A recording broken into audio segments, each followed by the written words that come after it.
Hello, everyone. Thank you so much for joining us today. We're really excited to have this conversation. I'm Briana Rodriguez. I'm the editor-in-chief here at Backstage. And I'm joined today by a wonderful panel of casting directors to talk about inclusive casting practices. Would you guys mind going around and introducing yourselves? Danielle, if you want to kick us off. Sure. I am Danielle Pretsfelder Demchick. Quick image description. I am a white woman with curled back brown long hair in a black sweater. I am a casting director. I am a VP of advocacy for the Casting Society, and I focus on inclusive casting and inclusion on both sides of the camera or stage or whatever medium I'm working in. I'm getting a master's degree in disability studies currently. I was in-house at Nickelodeon for over 14 years, and about 2.5 years ago, left to open my own office. Nickelodeon's still a client. I do a lot of kids and family content, and then I do whatever else comes my way. So, yeah, that's a little bit about me. I will throw to Candido. Piali, nanotoka Candido Cornejo, ni tlaxcalteca y Huacpi, Mexico, y Wang ni pipil Tlaca y Huacpi Coxcatlan. Hello, my name is Candido Cornejo. I'm a proud member of the Tlaxcalteca people of Southern Mexico and of the Nahuatl people of El Salvador. I am a casting director. I am physical description. I am an indigenous trans woman with hair pulled back and long white beaded earrings, black sweater. I'm a casting director that's been doing this for about 16 years. Have had the honor of working with amazing casting directors like Fern Champion and Ronnie Yesko and Scott Checkinger. Was behind the studios with Felicia Joseph for a while as a coordinator when we were both coordinators at ABC, and have been on my own for the past 3-4 years, and a previous member of the CSA Board of Directors where I worked with Ms. Danielle on some wonderful initiatives like the Mi Gente Latino database, and currently really push for diversity and inclusion for Indigenous peoples and Latino people all around through all the projects that I do. And I'll throw it on over to Elle. Hi, everyone. I'm Elle Jones. I am a white woman, but with tan skin, long brown hair, black turtleneck today, and a jean jacket. I am the owner, like I said, of Elle Jones Casting, and also right now producing Road to l'Étape du Tour and Final Frame. And just we do a lot of projects in the disability space. That's our specialty. So we're also accessibility coordinators. I'm also on the advisory board for Real Abilities Film Festival and a sponsor of the festival as well. Before pivoting to casting, I was in HR and with public relations firms, and also with Disney for 10 years. So as an executive with Disney in HR. So that's me. Thank you all. I'm getting really excited to have you here. And with that, let's dive right in. I'm curious you guys have all been in the casting game for a while now, and diversity has been such a conversation starter at the forefront of a lot of people's minds. I'm interested to hear from all of you what the sort of common misconceptions are about prioritizing casting that's diverse, and how you have sort of navigated those misconceptions yourselves in your work. I'll kick it to Elle first to start us off. On my face. That we're not going to challenge what we're given. I believe, that we're just going to go with the flow of this is what we're looking for. This is what we want. And so very often I will sit down with a producer, director, writer, and go over everything and be very specific as to why and how. And I believe also one of the things that's a misconception is that when they say no to an actor, that we're not going to push back and say, why not? So we had a recent example of a disability casting that we did, and it was involved, we were casting someone that had a service dog, and they already had an individual with a service dog. And we were like, why could there not be two people in this landscape with service dogs? What is the issue? This actor fits the profile, is exactly what you're looking for. just everything that you've asked for. So why not? So they did end up using that actor. So I believe that, sometimes it's just asking those questions and going back and saying, I'm going to challenge this, because at the end of the day, I want actors to work and to get those opportunities that they deserve. Candido, do you have anything to add there?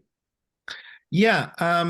So I think that first and foremost, like, we do tend to prioritize, like, for example, a lot of the scripts that I'm giving a lot of Latino scripts, a lot of indigenous scripts, queer stories, trans stories. So we do, at least for myself, like, I do prioritize looking for that group always first. And speaking of challenging, sometimes really gently, I do have to challenge, for example, if I am given, say, a trans story, and then they're telling me that we're going to look for whoever, or let's push for a perfect example. There was a script that was given to me where they wanted queer soccer players. It was a queer story about soccer players, and I was already equipped with, I was talking to an agent that represented soccer players, and specifically queer athletes, because he wants to make sure that there's safe spaces for them. And really shockingly, the producers were like, well, we're looking, and they named all these straight actors that I know. And so I just really kind of have to kindly remind them, like, hey, like, just for the record, I do know these people, and I had to kind of go into, it's the lived experiences that are really important. As a trans person, it's really important for me to see a trans person portray it. As an indigenous person as well, it's really important to see that, and because a lot of the times we shouldn't be consultants of the projects, but if we see anything there that should be fixed, we could talk about it. And you also gain trust of those specific communities, when we see each other, us on screen. But it's a very gentle conversation. Now, the misconception is, we have to cast that way. If we don't find the actor, then we have a conversation afterwards of like, okay, what can we do here? Perfect example, Zoot Suit. When we were doing Zoot Suit with Paulino Khan and Rosalinda Morales, the director really wanted a Chicano to be Pachuco. Understandably so. It's a Chicano story. But at the end of the day, like, we did do that search. At that time, we couldn't find somebody that was Pachuco. It was really hard. And Pachuco is an iconic mythological being, first and foremost. And the person that came in that killed it was Demian Bashir. And so he's not Chicano, he's Mexican, but he did an extraordinary job. So it was in that moment that we had to discuss with the director, like, okay, so are we going to make this tough choice? Like, what are we going to do with Demian Bashir? So it went his way. And yes, we did receive a lot of complaints from the Chicano community, like, why was Demian Bashir selected for this? And I really had to, like, defend ourselves and be like, listen, like, we did do an extraordinary search of Chicano actors.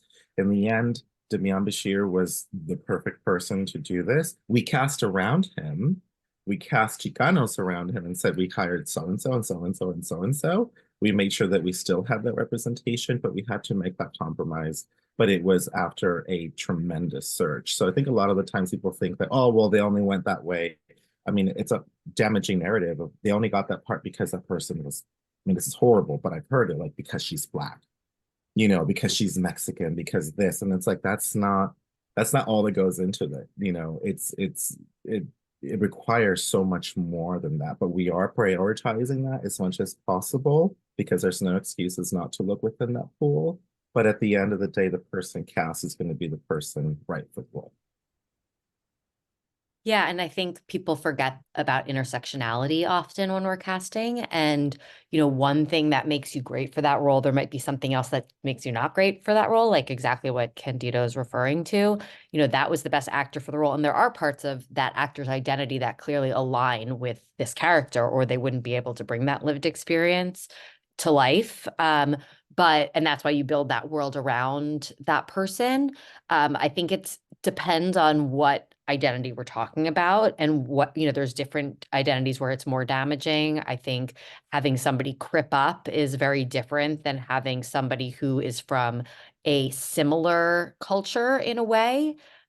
learn more about that culture. It'd be different if you were casting somebody who was not at all from that world. But I think, you, like you said, you did the search, and part of the challenge and part of what I think the three of us, at least, that are here, that are having this conversation, is that we're looking to give back so that the next time we have a search like that, we can find that person because they have the training, they've had the opportunities. But part of the challenge that we have as casting directors who are looking to cast inclusively is that these opportunities have only been made available to actors from underrepresented communities for a very short amount of time. And I always tell people, especially when it comes to disability, what parent looks at their kid who's disabled and says, oh my gosh, you are such a great actor, you should pursue this, there's so many opportunities for you. They're not seeing themselves on screen. Same with the role that Candido's speaking of. There's a very stereotypical portrayal of Latina and Indigenous people on screen. And unless you fit that exact prototype, what parent is going to say to their very smart, very talented kid, you should pursue this? So part of the work is then doing the give back and maybe teaching a class at a community center, which is something that Candido, I know, does a ton of, doing those sort of collaborations with those grassroots organizations and providing those opportunities so that the next time we don't have that situation. But we can only do so much. As casting directors, we can't birth these humans and give them the talent and skill to then do this work. We have to be doing the work behind the scenes so that the next time we can give those opportunities. But building the world around that person is a perfect example. Doing those classes, doing all of those things, that's what we're here, like the three of us, that's our goal, and that's what we do. And that's why being a producer at Real Abilities and, giving opportunities so those films can get seen, so that that next generation has those opportunities to train, and a parent says, okay, like, you want to do this? You're good at it. Let's try. And there are accessible classes and there are casting directors coming to those programs so that they're competitive. But I think that's kind of the misunderstanding sometimes. Also, we deal with a lot of unconscious bias as casting directors, and I don't know that people always realize that. We go into a project and someone's like, I want to cast someone blind. Oh, great. This role's written for someone blind. That's awesome. And then I get a note from that producer. Why aren't they making eye contact? I can't cast someone who can't make eye contact. Oh, have you never worked with a blind actor before? Do you not know what goes into being low vision? Do you not understand that some people that are low vision totally make eye contact? Other people, their eyes might shake. Let's talk about it. This is an education. This is something that I can help you with, but I can't go back to an actor and say to them, why are your eyes shaking? That's part of why you bring us in, because we know what it is to work with this community. We understand some of these spaces. And I know that the producer or director it's not a malicious comment, but they aren't educated and they don't have the experience that we have. So we're up against a lot sometimes, even with a project that has a grant to be casting a low vision actor. They bring someone in who is a decision maker and they don't know what they're doing. So just kind of keep that in mind too, is that we're trying to keep those unconscious biases in check and also make sure that an actor is safe when they're on that set. So if it's a producer that doesn't understand that, I'm probably going to help guide them towards the least accommodations needing low vision actor, because I want them to be safe on set and to be treated as an equal. And I know what that can be like if they're working with a team that is not aware and sensitive. Yeah. Yeah. Mhm. One theme that I heard all of you speak about is the sort of subtle pushbacks, or the subtle ways that you kind of have to advocate for your actors when it comes to talking to decision makers. And our audience today are obviously on the casting side as well. So what advice would you have for them about sort of facilitating those conversations in a respectful, but we mean business. We want to make sure our actors are safe. We want to make sure that the conversations that we're having are the ones that we need to be having. So I would love to hear from all of you on advice on how to have those conversations with those decision makers. I think, just speaking also from the HR side of the fence as well, I think, you just have to really have that conversation right away. You have to. We had a project that it involved a stunt with a disabled actor. And my daughter, who Danielle knows is legally blind, but is also the accessibility coordinator. she was very adamant that from day one, she said, if we take this on, I really have to feel comfortable with whoever is cast doing that stunt. And she said, and right now I'm not comfortable. So how much leeway do I have to give you feedback? Because once I sit down with the actor, I want to be able to have the actor know that they can trust me to make sure that they are safe. With this particular production, they listened to my daughter's advice, and Zoe's advice, which was, you can't do the stunt this way. You cannot have a car coming from behind and having the actor on the street. You're going to have to shoot it, the car first and then the actor, and that's how it's going to have to be. And you just really do have to be upfront and direct, because safety is first. And you want the actor also to give the best performance and have that opportunity to give the best performance.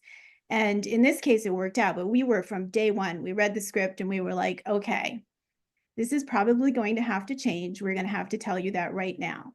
And they went for it. Sometimes, you might find someone that's not going to, and I'm not going to risk an actor in that situation. I'm just not going to do that job. I think that also the big thing is ask. If you don't know, it's okay to ask. Half of the time, as casting directors who are doing these type of projects, we already have a background in this and have a conversation in our heads. We know how to talk about it. We have a lot of the answers usually. And so for producers, I would say, just ask if you don't know, if something makes you uncomfortable. It's totally okay to have a sidebar, to have a side chat. I'm more than happy to educate you on certain things. And then for casting directors, I always say, offer that information if it's there. If you see that something's happening, make sure that you contribute, very gently, of course. You're not going to go in there, be super abrasive. But I find myself educating on many different cultures all the time. I just did a series that's, it's called Cooley, that's in 1800s Cuba. And it's about when they stopped bringing in the slave trade from Africa, they started bringing in people from Asia. And so, but it's set in Cuba. And so we had to cast plantation owners, and then we had to cast the slaves, and we had to do all this stuff. But I had to have the conversation about, this is Afro-Latinidad. This is where this comes from. And we need to cast Spaniards for this plantation owners because, et cetera, et cetera. All the producers involved were from Singapore. So they had an idea of course, everybody that we're casting from Asia, but they had no idea of Latinidad. So I offered a lot of information, and then the more I gave, the more they started asking questions, and it became an amazing collaboration. So I would say always ask. And then for actors, it's okay for you to ask questions. Us casting directors will always try to accommodate. We will always try to do our very best to make this a comfortable situation for everyone. I always get asked, how do I have a conversation about my transness or pronouns, or that I'm non-binary, or I just had somebody say I'm Indigenous. If I get cast, there's a certain way that my hair could be done, or certain people that could touch my hair, or handling my regalia, they cannot touch my eagle feathers, etc. So just have those conversations. And if we don't know as casting directors, we're going to go find the right answers and the right solutions. I'm a big fan of hiring consultants as well, if it's a different culture or something that I'm not aware about, and I see that production does not really have that knowledge neither. I always recommend, can we please bring in a consultant? And I've been called from many different casting offices as well for me to go in and talk about Latinidad, or talk about indigeneity, or if it's LGBTQIA, I go and I consult as well. So the big thing for me is just ask. Yeah, and lean on your peers too. There's a reason why we're a community. And I mean, we all, when people ask me for help, there are times I'm brought on as a consultant with somebody, and that's great. If you have the budget and you can bring me on, thank you. I appreciate that. I'm not trying to work for free, but at the same time, when we work together and we give an actor that opportunity who's right for that job, and they get on set and they get seasoned, that just makes them a better actor for when I have a job that I need them for. So it's not I mean, people are like, oh, you're so helpful, you're so kind. I'm like, yeah, I want to help sure, like I think I have a nice heart. I don't know.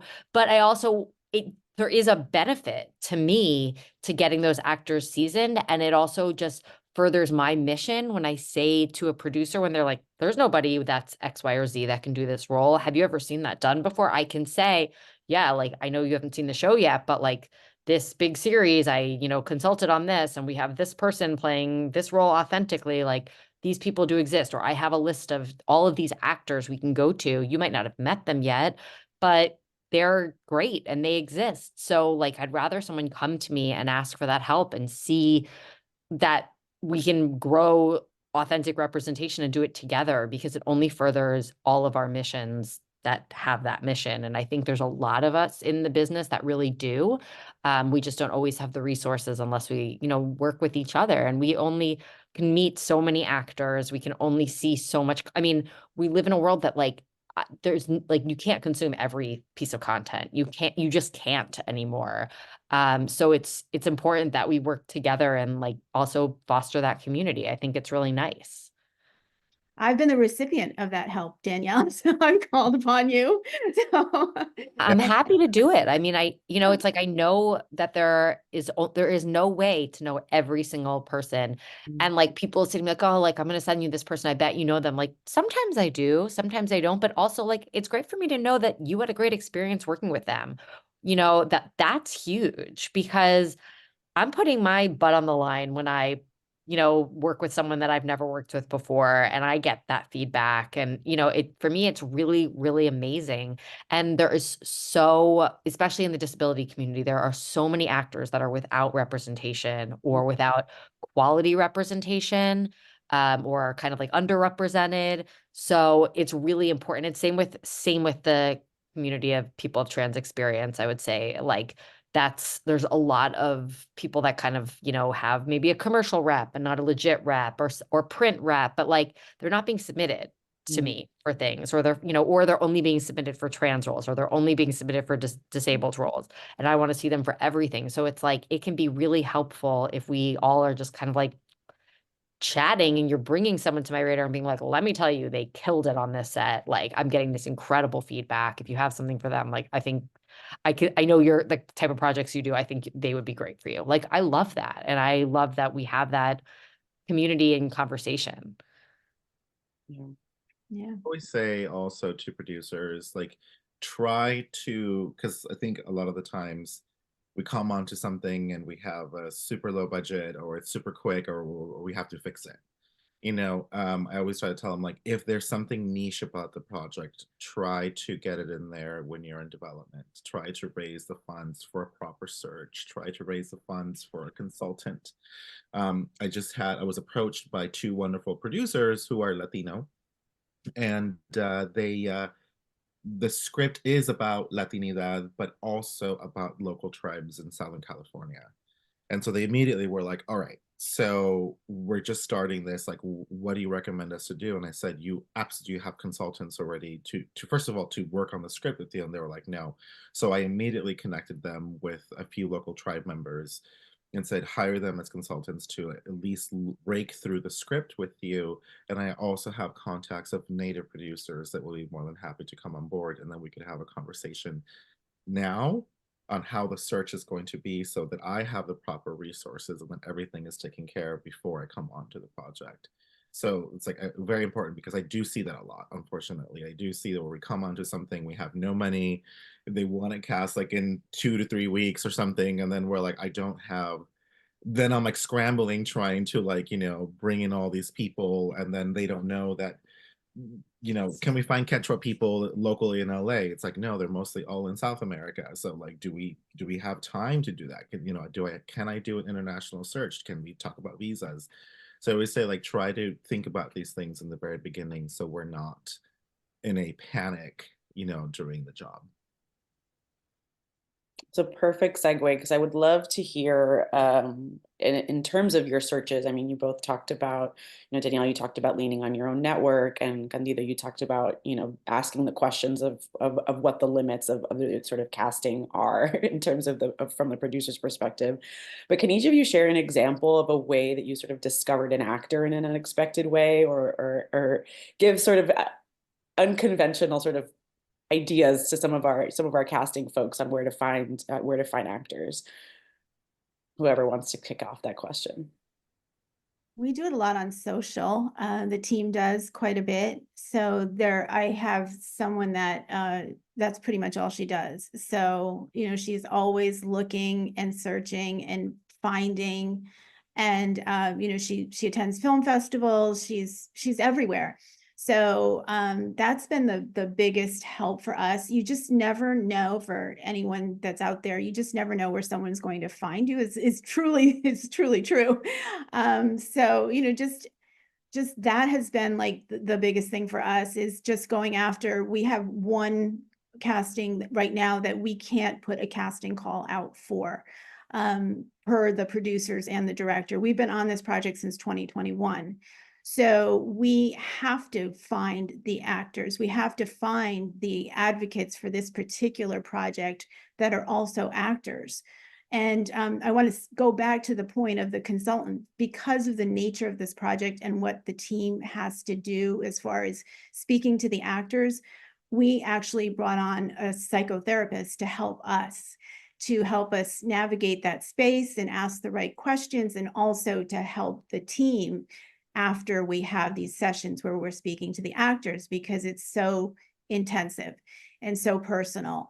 But also working with the writer, and who is also the director, because of these lived experiences of these actors, she has changed the script quite a bit. So we've been like, you need to meet with this actor, because what we're telling them might happen in the story, they're not really connecting at this moment.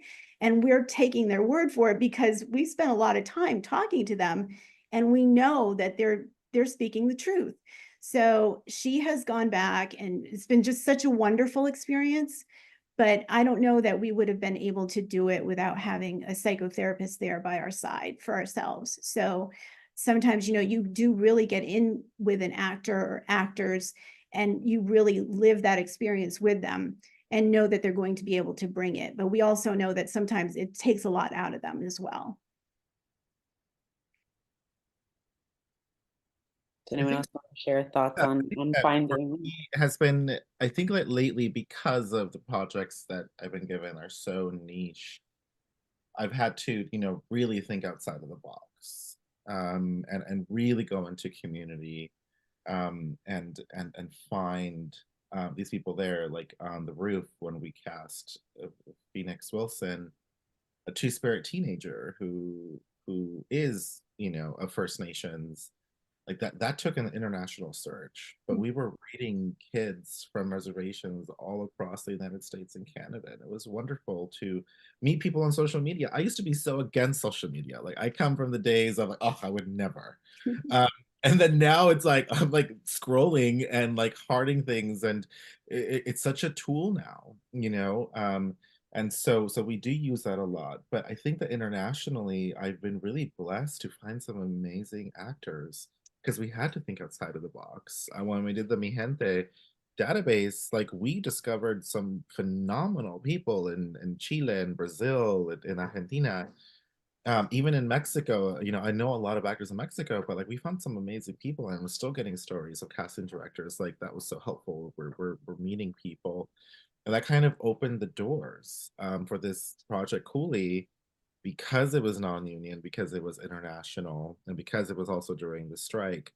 I really had to like think outside of the box. But they gave me the proper budget. They actually prepared and gave me a pretty decent budget, where I was able to look at stars that meant something in Mexico, that meant something in Chile, that meant something in Spain.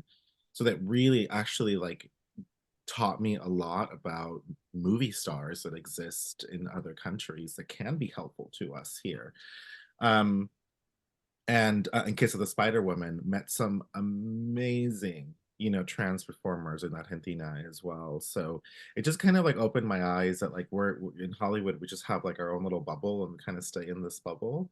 And then that we forget that these amazing performers exist out there, and that they deserve a chance. I mean, of course, we have to do our job. We have to find the attachment. So on the roof, yes, we did find a quote unquote unknown actor, but he's actually growing and has a name for himself now. But we had to attach Wes Studi in order to elevate the project and give it some significance. But then because of that attachment, we were able to discover people that's in the non-traditional way. But yeah, that's been for me internationally, and social media has been really, really helpful. Yeah, I mean, I do a lot of grassroots outreach, like community programs, like wheelchair dance programs. I have found incredible talent that way. Having those sort of relationships, because a lot of times those programs are like where a kid who wants to perform starts. So when, a great wheelchair dance program has a new kid, they'll reach out to me and be like, you have to meet this person, or a new adult, whoever it is, this would be someone that'd be great for you. I think you'd really like them. But yeah, a lot of social media, because, keep in mind, like, accessibility to everyone has access to social media now. Everyone has a phone, or, can put something together. So it's a lot of looking there, and just kind of like seeing my For You page and, using those algorithms. And also, like, I find people just like word of mouth, could be any number of things, but I just find that, there are a few programs that I routinely have found incredible performers from, like the Rolettes in LA, dance wise.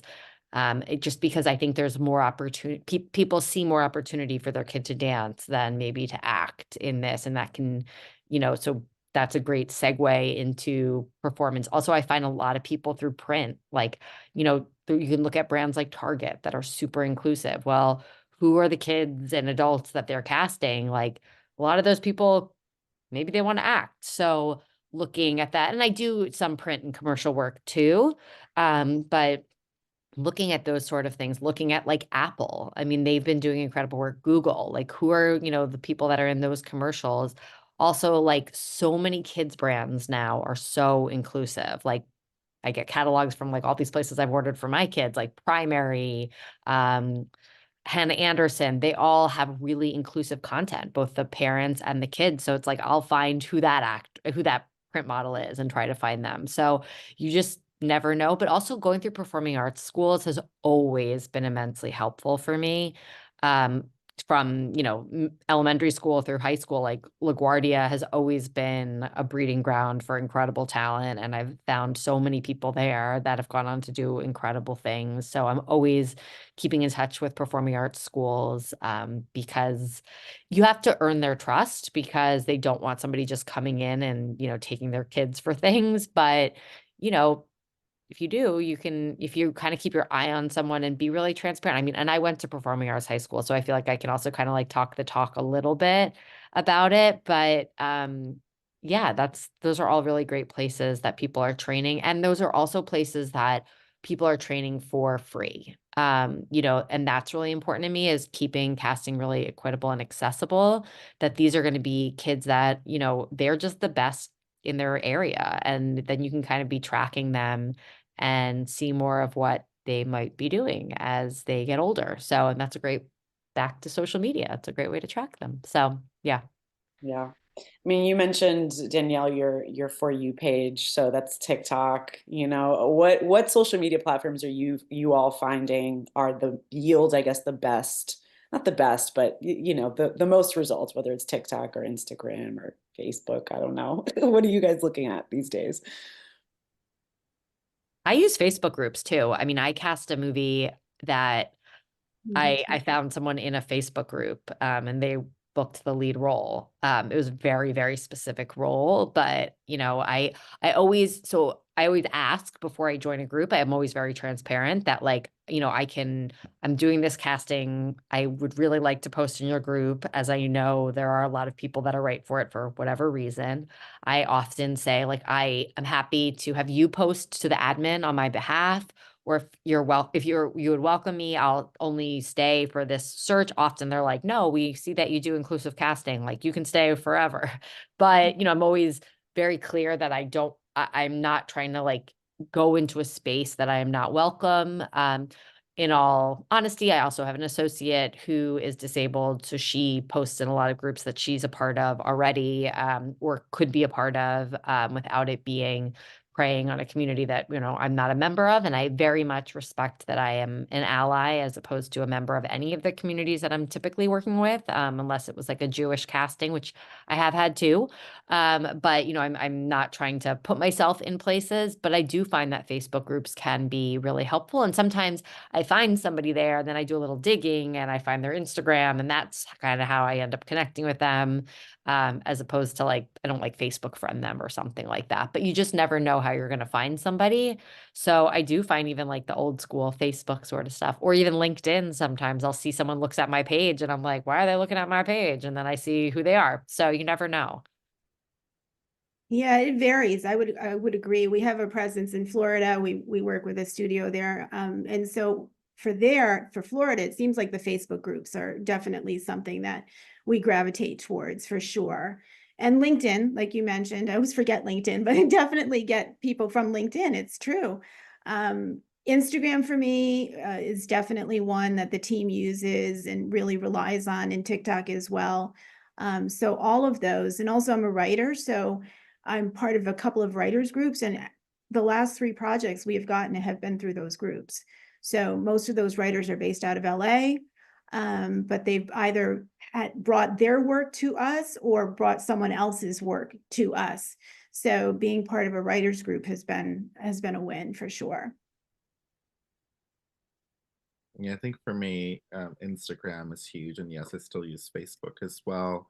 But Instagram is kind of huge, and of course, specific organizations. I think that that you go to and already have relationships with, and I'm sure that we all have relationships with. But like if I'm doing a Latino project and it's something really specific, like I'll go to Nosotros and they'll be reposting on their group. If I'm doing something that's indigenous, I'll talk to organizations like the Cherokee Film Commission and they'll repost. But the wonderful thing about this is like we're already kind of, at least for me, like already part of that community. So for example, like with the indigenous community here locally, it's like when something happens, like I just go to them directly and then they kind of spread the word out. And one of the wonderful things about, truthfully, about the work that we do, and it gets me a little bit emotional just thinking about it, that a lot of the times if they see that there's a commercial for something or some sort of casting search and they see Danielle's name on it, there's a trust there, or my name or Elle's name, because we're doing this work. And as Danielle said, we're putting our butt on the lines for this,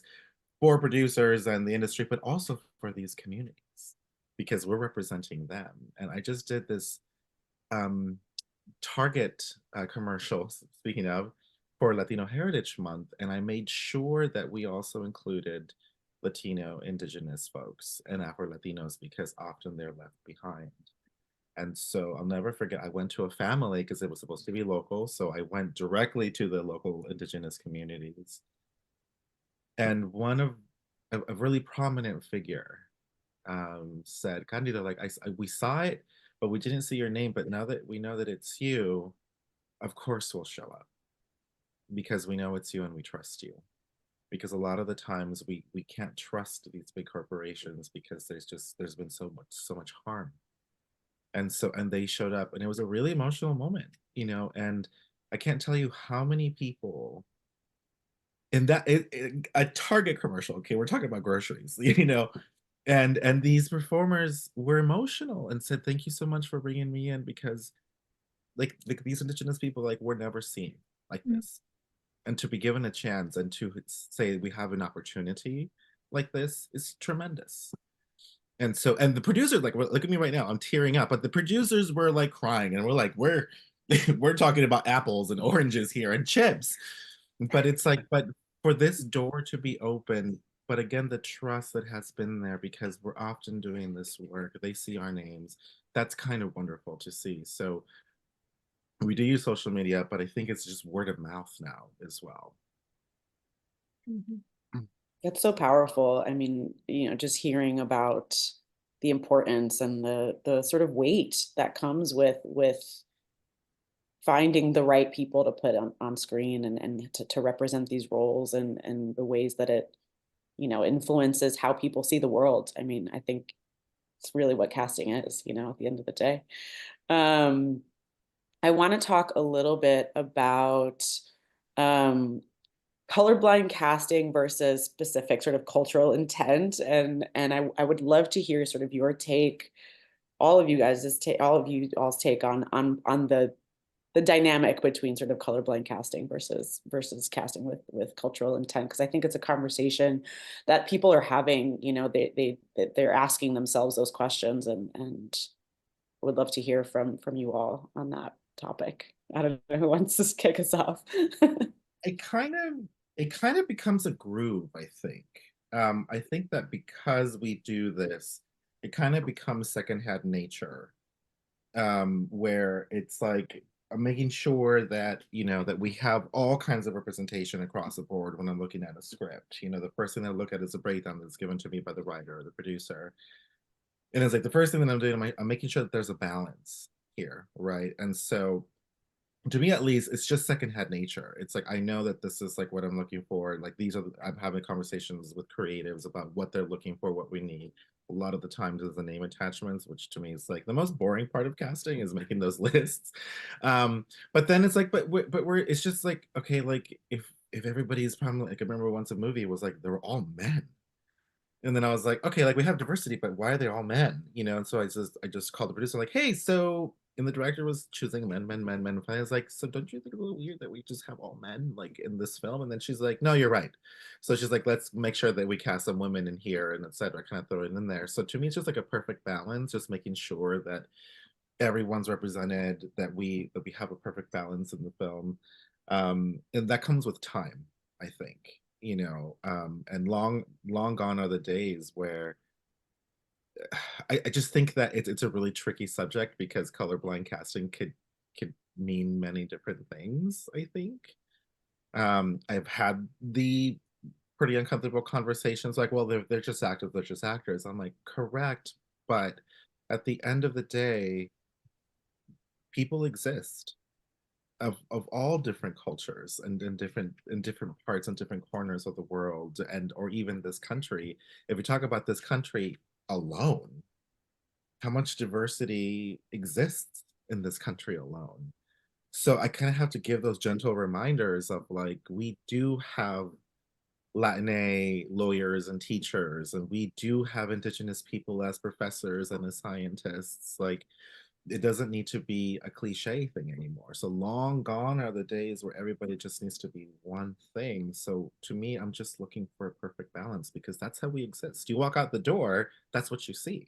Yeah. That's the reality that we live in. So it's just as simple as that.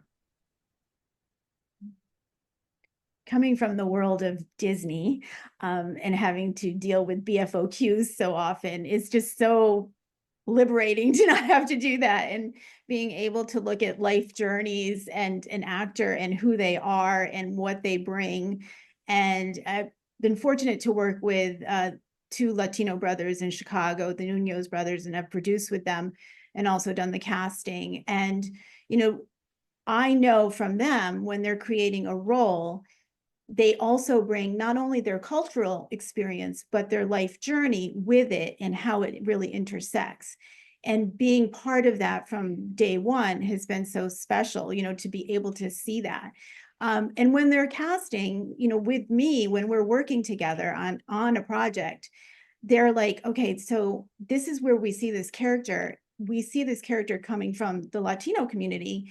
But in this last project that we just did together, they pivoted because the perfect character did not come from the Latino community. It was a gentleman who's an actor who's Black.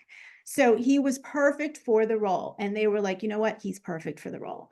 So we have to switch and say, this is who's getting this role. So just that whole process of just being so freeing and not having to worry about BFOQs has been just so great for me.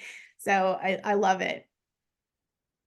I think it's a conversation at the start of a project and also talking about what it means. Like, I just cast a Christmas Carol for a theater that's a disability skewing revisit of A Christmas Carol. And we were talking about, okay, like, you know, there's just Tiny Tim and his dad need to be the same background. And they were like, absolutely not, because it's a fantastical story. I agree with that. And I don't think we're doing any harm by not looking at that and not looking at, race and ethnicity when casting that way. But there are other stories where I think colorblind casting is damaging. And I think it also pulls you out of the story. Then there are other times I'm working with teams and I think they're being way too specific about what, I wouldn't buy this person as this person's sister. And I'm like, have you seen families where like the siblings don't look that much alike? Or I mean, there are a lot, I see families all the time where one parent is Black and one parent is white, and some of the kids look mixed and some of the kids look completely one race versus the other. Like, you have to get outside of your head and look at what makes sense for the story and who the best actor is for the job before you think about the fact that you always envisioned it as this one version of someone who's mixed, or this one version of someone who's trans, or this one version of that. Same with disability. It's such a spectrum. If you tell me that the character has CP, that doesn't mean they're a wheelchair user. That doesn't mean that they walk. That doesn't mean that they wear AFO braces. That doesn't mean that they don't wear AFO braces. So are we saying it's a wheelchair user with CP? Are we saying it's a person with CP? And then also, again, CP, is it someone who's a non-speaking person with CP, someone who does speak? So there's all of these nuances that come with all of these identities. And I think, when we just say like colorblind casting or not, which is like a very common phrase, I think there's a lot of gray that we have to kind of talk about. And also like, yeah, you want someone with CP, but you don't want to have accessible spaces. That's not the plan. Like, or you want to cast someone of color, but you don't want to have a hairdresser that's there that knows how to work with their hair, but you do want somebody who has, a specific type of hair. Like I've had situations because I was in-house at a network, helping negotiate these deals where it was like, oh, wow, like we need to, budget for this person's hairdresser. And I was like, absolutely. Like, I know that you've never worked with somebody that had this type of hair, but like, that person needs that person there. And I've also had white girls whose hair have been damaged by the wrong hair person. And like, that's an actor's livelihood. It's not being vain. It's, you need you to be in its best shape to do your best work and all of those things. So there's so many things that go into figuring out the dynamics of who we're casting and the budgetary elements of it and all of that. And it's so helpful when a team has certain things in place before, like an access coordinator. So it's not just us saying, hey, like, I know you want a wheelchair user, but you can't carry somebody upstairs. Like, oh, we can't? It's like, no, like there's so many reasons you cannot do that. But like, let's just talk about the safety elements of it. So same with having a consultant, like, there could be something in a script that's historically, culturally appropriate, but could be very damaging to an actor and very traumatic to be talking about. And if you don't have somebody there that has the actual context and knowledge base to work with those teams, kind of like when Elle was talking about having a therapist involved in a project, it's like, I know sometimes people think we're being like overcautious or being delicate about someone's feelings, but like there is actual trauma in some of the stories that we are brought on to tell. And that's not to say that they're not important stories to tell, and we do have to tell them accurately, but we also don't want to be perpetuating more damage and more stereotypes and things that come with, sometimes like colorblind casting as it's stated. Very true. It's so important, especially in the disability space, to know someone's story and to factor that in on set, as far as the accessibility and what you're going to give them. It might be something that has nothing to do with the story, but has to do with their accommodations, if they're staying at a hotel, and all of these things factor in. And all of these things, I know we all think about in this group here, we all think about like, oh, we know this person. We're just not just casting them. We know them. We've taken the time to get to know them and know that, no, this isn't going to work for them. They're going to need to have this type of a hotel or this type of an arrangement, and working that through with a production is crucial. And we're willing to do it every time because it's so important. I mean, I've been booking an Airbnb for an actor on a Sunday morning at 9 a.m. because I couldn't reach production and I had a deaf amputee with a newborn baby that needed a fridge because she needed to be able to have her pumped breast milk in there. And I was dealing with producers that didn't understand. And as a young mom, I was like, I get it. Like, she's literally like carting her breast milk and like needs to put it somewhere now. And can't have can't have stairs. She can't carry her baby upstairs. She's an amputee. You know, like, we're dealing with this situation. I'm like, I get it. And I'm like putting my credit card out there. My husband's like, what are you doing? Like, literally, I'm like, whatever, like, I'll get production to pay me back, but like, I can't have this woman in like, not safe. Like, it's not safe. It's not safe for her. It's not safe for her child. Like, you know, my heart is in this, like, for more reasons than just the storytelling. That's not like, I care about actors and I want her to know that, like, the next time she's on a project, also, like, text me. I am there. And like, the manager and I were dealing with this at what was 6 a.m. their time, but like on a Sunday, but like that, an actor's safety is of paramount importance to me. And they're not going to give the best performance the next day if they're worried that their baby doesn't have food. Right. Right. Yeah, very true. There was so much that was a jam-packed answer in terms of questions that people need to be asking themselves, because there's the literal, like, how do we find these people? Where do we go? But then there's the considerations that you all just shed such wonderful light on that need to be made when you bring these actors into this space, the sort of logistics. So yeah, thank you for that. This has been such a fantastic conversation. Again, jam-packed with a ton of advice and takeaways for this audience. I want to thank you all for being here and for doing such amazing work. And with that, I don't know if anyone has anything that they want to sign off with, anything they want to plug before we go. We'd love to hear from you. I feel like whoever's here, like, we're Yeah, all, you know, really collaborative, and I love to know who's here. So you can always reach out. I'm DPD casting everywhere. Like, I guess I'm really only on Instagram. I don't know why. My associate's on TikTok. I can't figure it out, to be honest. Yeah. But yeah, would love to hear from whoever's here, and thank you for being here. Yeah. yeah, thank you. Yes, Elle Jones Casting, reach out if you have any questions. And like Danielle said, we very often rely on one another. I know I have with Danielle more than once. So it's such a collaborative environment, and I'm grateful to be part of it for sure. Yes, likewise. I am Kissed by Loki on Instagram. I haven't changed it to anything profesh like Candido Cornejo Casting because it's been with me for years and I think people already know it.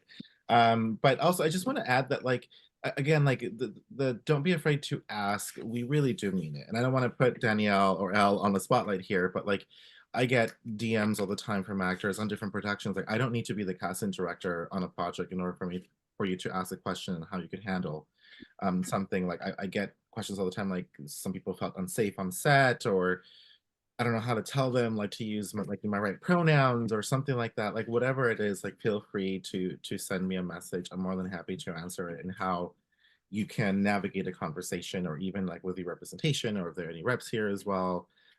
Likewise, like, I'm always open to answering questions, because the thing right now is you don't need to feel alone, because I think a lot of the times it's like you feel alone in a situation when you have many allies around you that are willing to help and show you the way. So please reach out for anything. Yeah, similarly, like, I might not know the answer, but with like what I've been doing with CSA for as long as I have, I'll know a consultant to send you to if I don't know the answer. Like, I definitely am not trying to answer things I don't know, or like be in a space that I'm not supposed to be in. But within all of my, and also, like, there are these nuances that I think people don't always understand. So sometimes it's like, I'll turn to Candido and be like, hey, I'm being asked about, it's not, I'm not saying Native American, I'm saying a specific tribe. I don't know a consultant from that specific tribe. I could go to one of my consultants who might know somebody, but I can go to Candido and she's going to say, you know, this is who you go to. And that way I'm not tapping into someone who's not getting the job, like, consultant wise. So I'm always here to like strategize with other casting directors who I know just did a search in this community or did this. So I'm always happy to help. That's really what my job is as VP of Advocacy. Candido, Danielle, Elle, thank you again. We're so grateful for your time and your insights. And thank you to everyone who attended today. We will be sending out a recording of this, so you'll be able to reference it afterward. And with that, I'm going to sign off. Thank you so much. Thank you. Thank you. Yeah. Thank you. Bye. Bye.